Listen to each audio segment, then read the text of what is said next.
Hi, and welcome to another installment of 30-second concerts behind the scenes. Today we're going to talk about the instruments that make up this band. The backbone of 30-second concerts is recorders. The whole thing starts back in April of 2020 when I start making some simple recorder duets on a cheap Horner wooden recorder.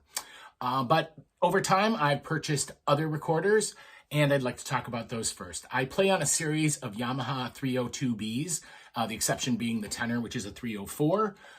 This is the bass. It's the biggest of them, and this is what a first octave scale sounds like. So they have a nice sound. Here's that 304 tenor, which you can see is not quite as large. We then have the alto.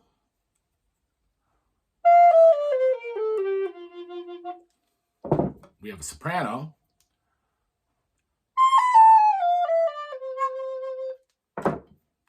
And the smallest of the bunch, the sopranino.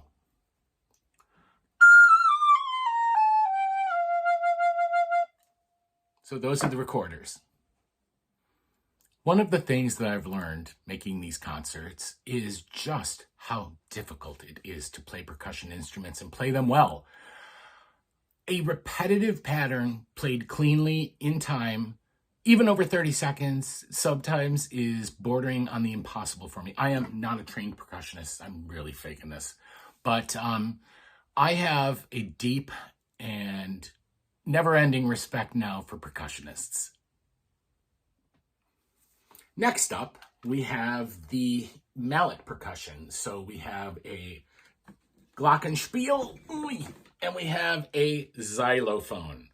Interesting little tidbit about these two instruments is that in order to get them in the shop, I usually have to stack up boxes, old yearbooks, things I just had kind of handily laying around.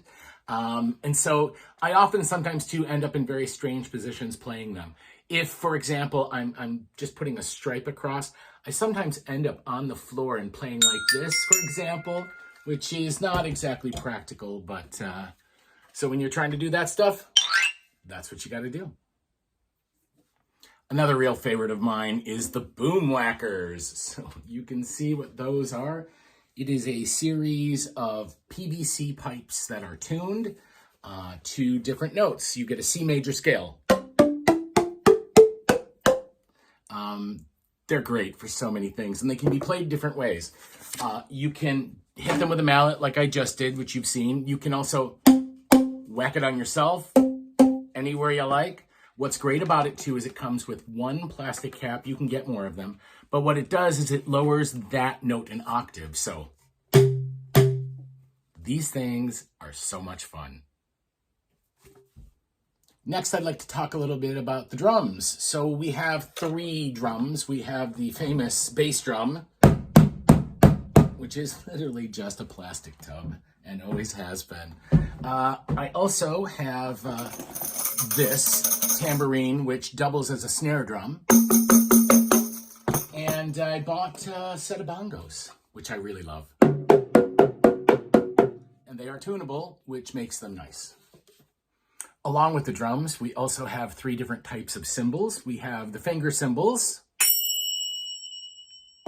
I have a crash cymbal, children's crash cymbal set, which also often gets used as a suspended cymbal like such.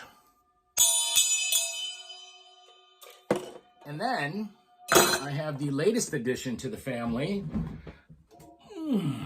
an actual cymbal.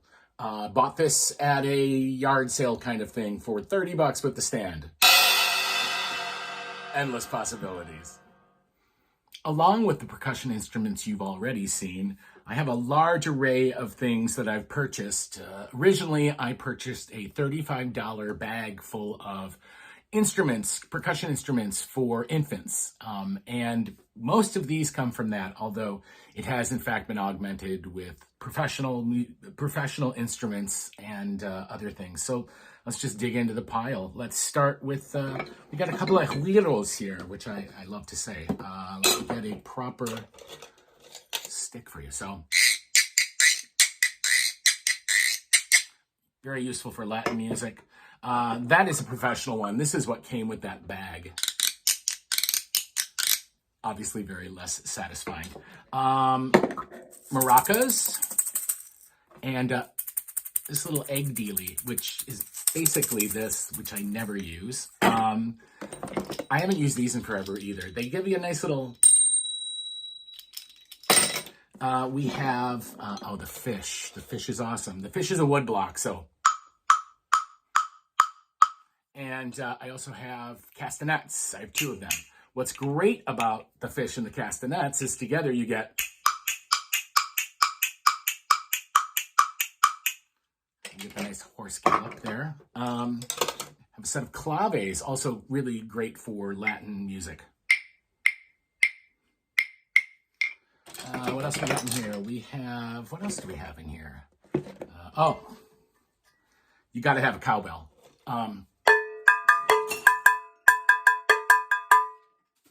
More cowbell. The agogos, which I love. Okay, I need to practice those, obviously. Oh, a shaker, which gets used all the time in place of like a hi-hat. This is just super, super versatile, oddly enough. We even have some sleigh bells. Actual sleigh bells. Those are the sleigh bells that hung on our front door every Christmas when I was a child. They're mine now, and so I get to enjoy those. Oh, perhaps my least favorite of the bunch, the one that I play the most miserably, and I don't know where the real beater is right now, but it's, of course, the triangle. Hard to hold, hard to stay in the right place. Wish I had several of them. I could use some different sizes. And then we have 2 more percussion instruments. These are the 2 instruments that I built myself. I found pretty rapidly that while the maracas and that are good, sometimes you actually need a shaker. So this is literally full of coffee beans. And that works just great. And the other one that I'm super proud of is my Thunder machine. So you get a piece of PVC and some tape, and you put a big spring on the bottom, and you leave this open for resonance, and this is what you've got.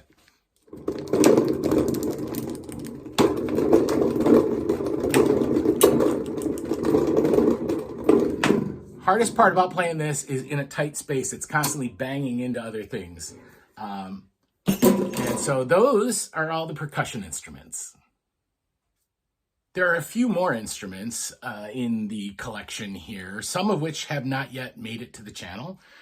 One that I forgot when I was going through the percussion was this Russian rattle. I forget what it's called, but that sounds like that. Oddly enough, this Harry Potter magic wand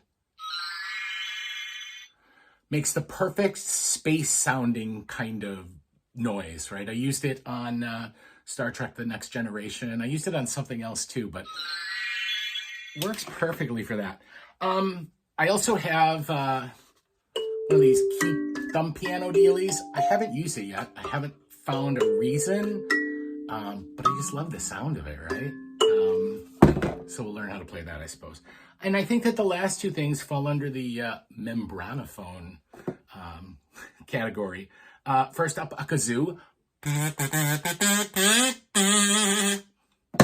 And last but not least, the accordion. This was gifted to me by a friend. I took accordion lessons as a kid in middle school before I went back to playing the French horn. It was my mother's choice for me, so I actually played just enough to get by. And so those are all the instruments that make up 30-second concerts. Again, I hope you found this informative or entertaining. I really, really appreciate everybody's continued support and everybody watching the channel. So stay tuned for another installment coming soon. Thanks.